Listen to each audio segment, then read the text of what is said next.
Hey y'all, my name is ChaosBell. I'm your local Foxboy weatherman. And welcome back to the second part of my 80s KingCrimson retrospective. In today's forecast for the city of Neurotica, there are some troubling clouds looming in the distance. Will they destroy the KingCrimson camp? Or will they pass by and leave behind a beautiful rainbow? And why do my notes say that there is a high chance for strange spaghetti and sandwiches? Well, regardless, this is Pete.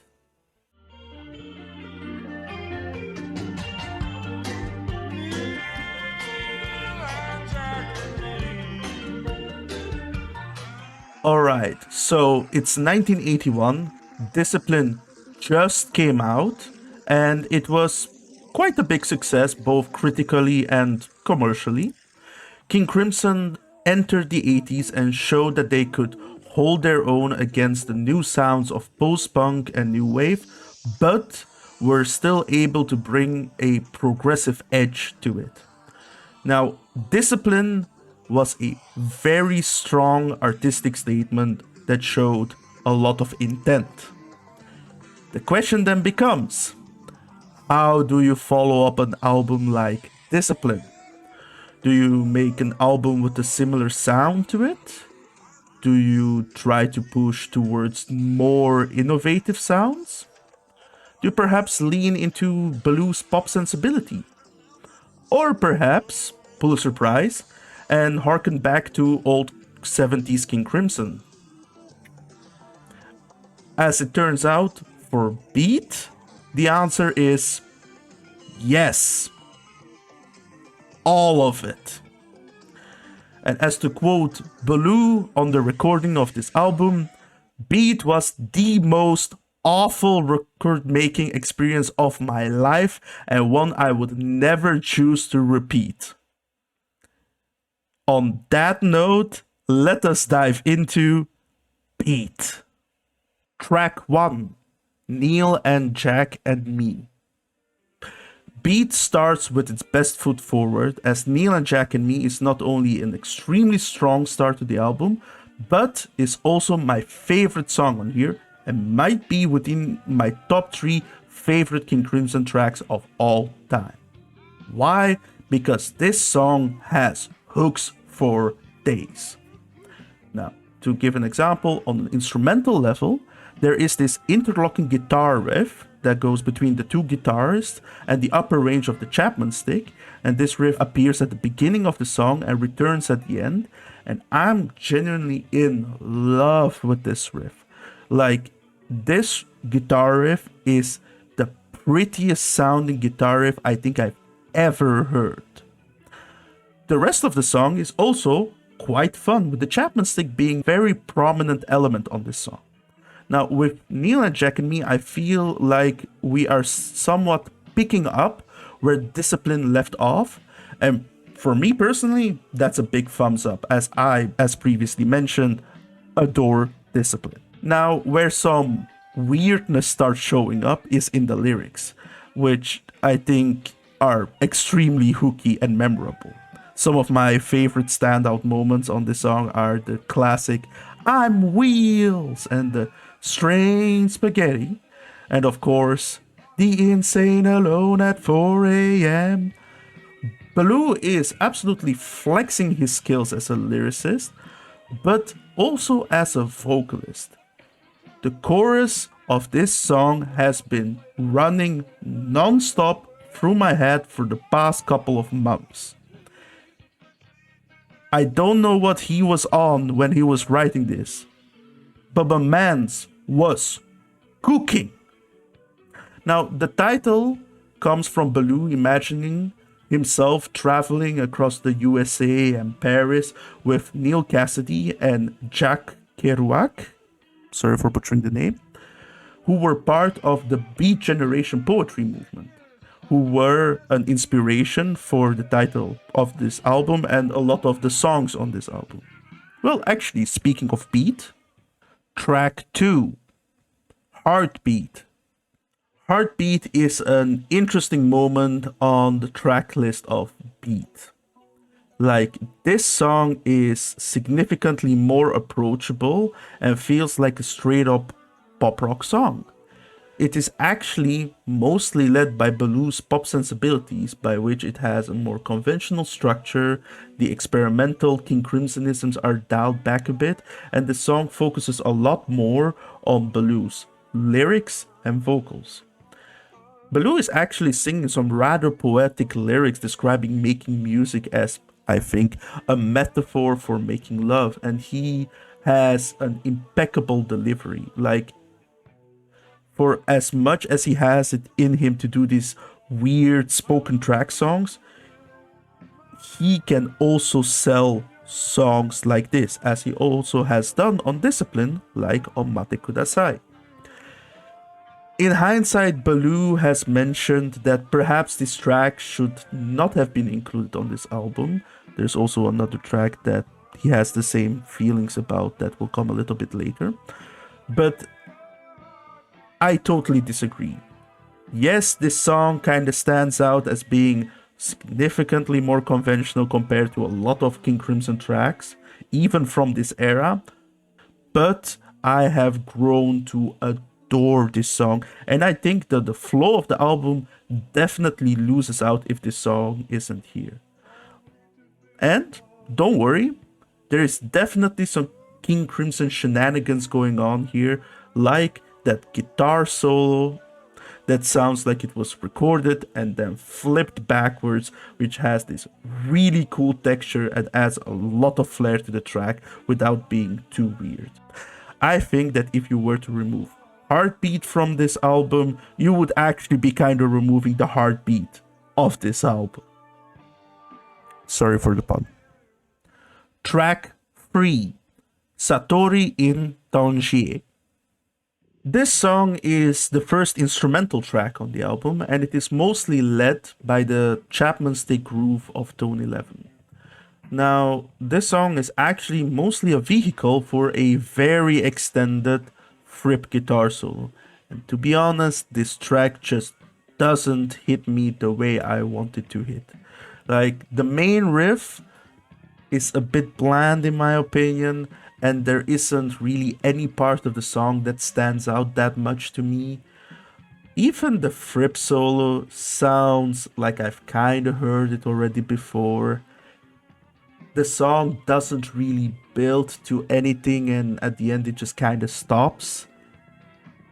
For me, it ends up as just a moodier, lesser version of a track like The Sheltering Sky, which I think has a lot of better understanding of building and dynamics.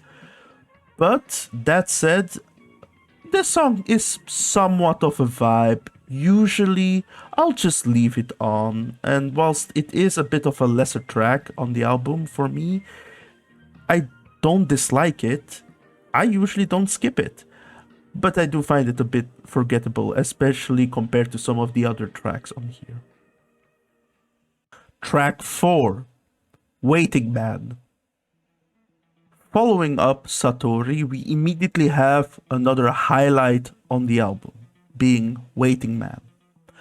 Now, Waiting Man starts with this pretty cool Chapman stick riff, and then Bruford comes in with a quite novel percussion texture. So, on this particular album, Bruford had been using a mix between acoustic drums and electronic drums. These were also present on Discipline, but I feel like they were a lot more prominent on Beat. And in particular for this song, he took some of the electronic drums and he pitched them up until they had this almost marimba-like sound. And just like the slit drum on The Sheltering Sky, this gives Bruford a chance to add this melodic percussion in the background of the track for a really solid, almost tribal-like groove that goes throughout the entire track. It is actually really novel and really cool. Baloo's singing on this track is also excellent. I get the feeling that by beat, he had found his voice as a singer and he felt a lot more confident in it. Overall, I'd say that this song is another banger on the album, and definitely a highlight from the live shows from this particular era, with Bruford and Baloo jamming on the electronic drums together. Track 5, Neurotica. From one highlight to the next one, we have Neurotica. And this track is definitely one of the weirder tracks on here, and my second favorite track on this album. Neurotica starts with pure chaos. Baloo is trying to mimic the sound of a police siren with his guitar. The drums and bass are all over the place, and then once the verse starts, the song settles on this hard as fuck walking bass line with some jazzy ride groove on top of it. Baloo is going off here with a full-on spoken word part, sounding like some newscaster in a super busy, chaotic city filled with animals.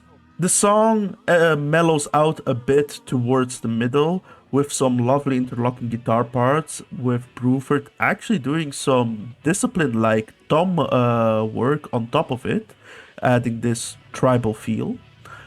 By the end of the song, we dive back into the chaos one more time, and it is glorious. This song is another highlight of the album, and it captures the insanity of a track like Indiscipline without copying it.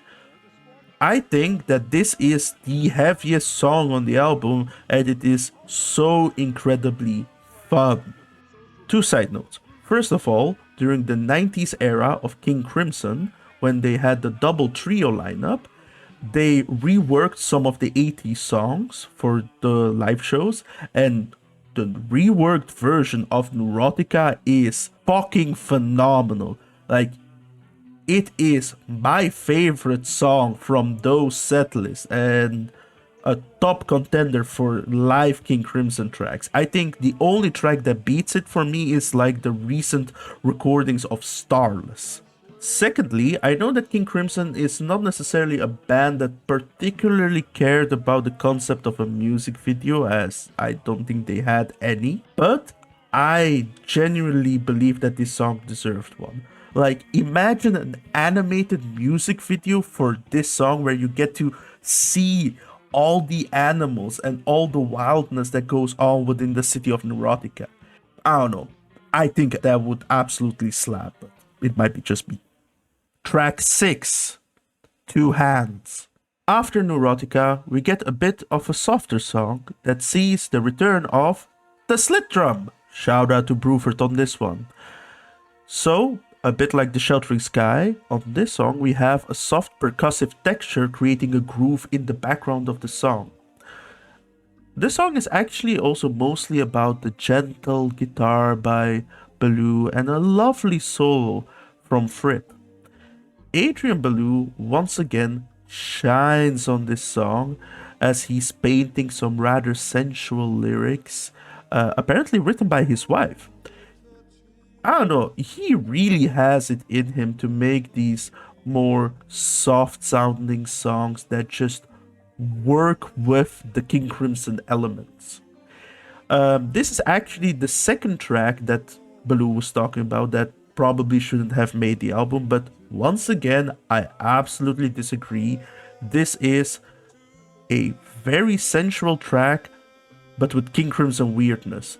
It fits on the album. I really like it. And after the insanity of Neurotica, I think it definitely helps us calm down a bit. So it fits. I like this.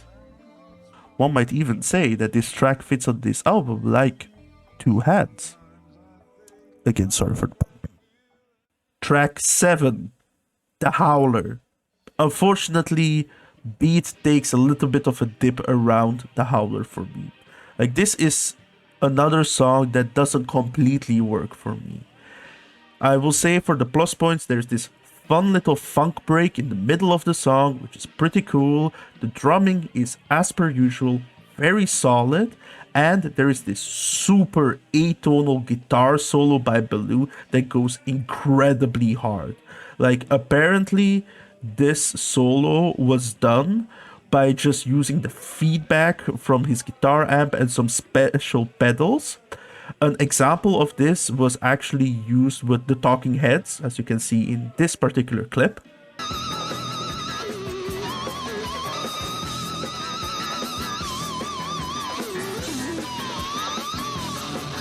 That said, I think the first half of the song just meanders around.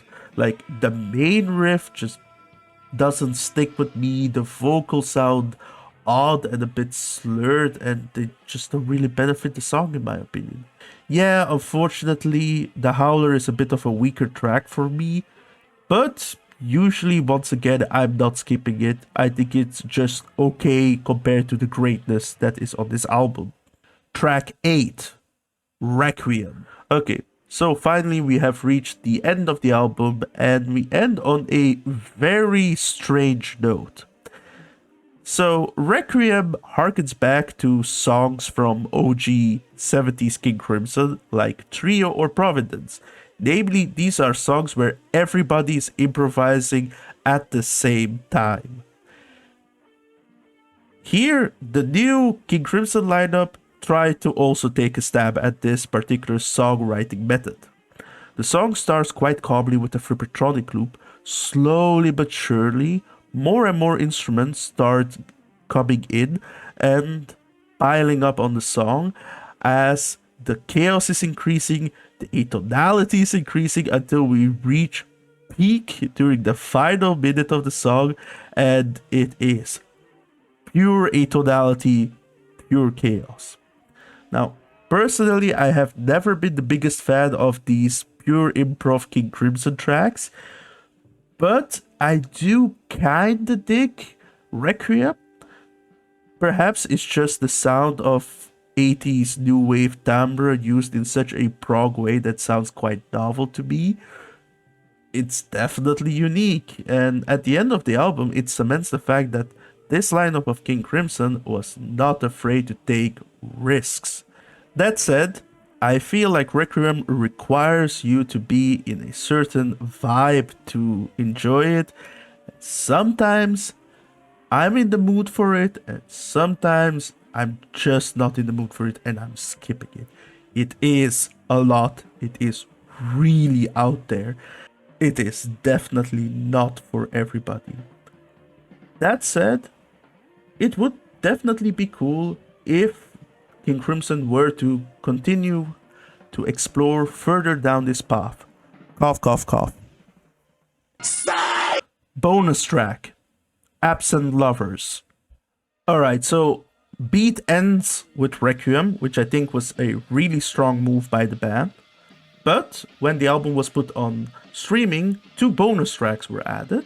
The first one is called Absent Lovers, which is actually a fully original track that was originally demoed out in the writing session of Beat, but was eventually scrapped. The second one is just a live recording of Neurotica and the Howler. On Discipline, there were also alternative takes of some songs that were on Discipline, but since I already discussed the songs, I don't really feel like doing it. However, for Absent Lovers, since it is a fully original track, I want to talk a bit about it. And this song, when I first heard it, really took me a bit aback, as there's something just very weird about hearing a drum groove that is as straightforward as the start of this track. Honestly, I initially felt like it just didn't fit on this album, and it just sounded like a song that could have been on some 80s movie soundtrack, perhaps like during the chase scene in some cartoon movie. But the more I listen to it, the more it has grown on me. There's something just very infectious about the energy on this track. There's also a lovely sounding Frippertronics guitar solo in the middle of the song. I don't know, I don't think I would have included this track in the review if it hadn't just grown on me so much. And I think after how out there Requiem is, I'm glad that there is a song like Absent Lovers to bookend the album and to add a little bit of hookiness and levity to it, to end the album on a brighter and I'd say even stronger note than just ending it on Requiem. Alright, so this was Beat, and I personally think that this album is great, and I'm actually surprised at how good it turned out, in spite of just how troubling the writing of this album was. Like, apparently, during the recording of Requiem, which was the last song to be recorded, there was an argument between Fripp and Baloo that was so bad that Fripp just quit. And during the entirety of the mixing of the album, Fripp just wasn't involved. He only would rejoin and regroup KingCrimson once they were supposed to go back on tour. So this album was so bad to write for that it effectively killed the band for a while. And in spite of all of that, I think the album is actually pretty good. Like, yeah, in this messy development of the album, I feel like they were trying out different directions. You have more disciplined sounding tracks like Neal and Jack and Me. You have more poppy tracks like Heartbeat. You have a more experimental track like Neurotica, or even Requiem, which harkens back to the 70s. I think most of these experimentations turned out pretty good, even if the total package isn't quite as cohesive or as strong as Discipline. I feel like on Discipline, the band was working together a lot better, and they had a lot more strong ideas of where they wanted the music to go. I don't think it's quite as much on beat, but at the end, I still think the album is really good. Like, I like 6 out of the 9 songs, I'm including Absent Lovers in this, of which I adore 2 tracks, being Neal and Jack and Me and Neurotica. There is 2 tracks that I think are a bit forgettable, and then there's 1 track that, depending on my mood, I might skip. So in other words, 8 songs out of the 9 I'm not skipping when listening to this album. I think that's a really strong ratio. In the end, I think most people would be surprised to find out just how highly I rate Beat in the KingCrimson discography. Like, perhaps one day I might do a tier list, and boy oh boy, it's going to be controversial as hell, because I have some hot, spicy as fuck takes on the KingCrimson discography.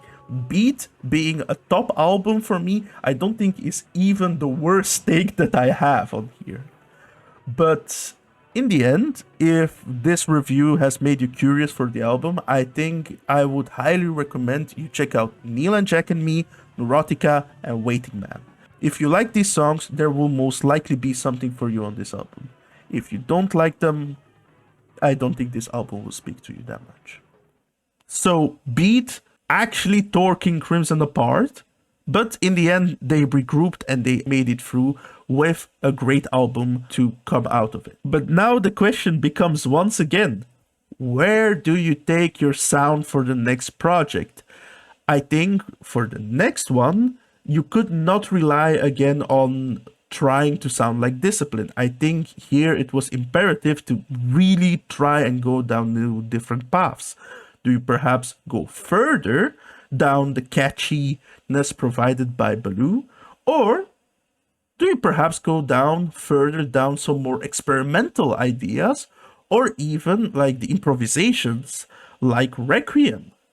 Well, tune in next time when we end this retrospective by looking at the 3rd album of this perfect pair. And, to quote Baloo on this, "Oh, what a perfect mess." I'll see y'all next time when we discuss 3 of a perfect pair. Hey, thank you very much for watching this video. If you liked it, please leave a like. If you have any suggestions or albums you want me to check out, please leave them in the comments. And don't forget to subscribe and hit the bell so that you don't miss the final chapter of this trilogy. And on that note, I have been ChaosBell, your local foxboy, weatherman, and I'll see y'all in the next one. No camouflage, I have no more to say.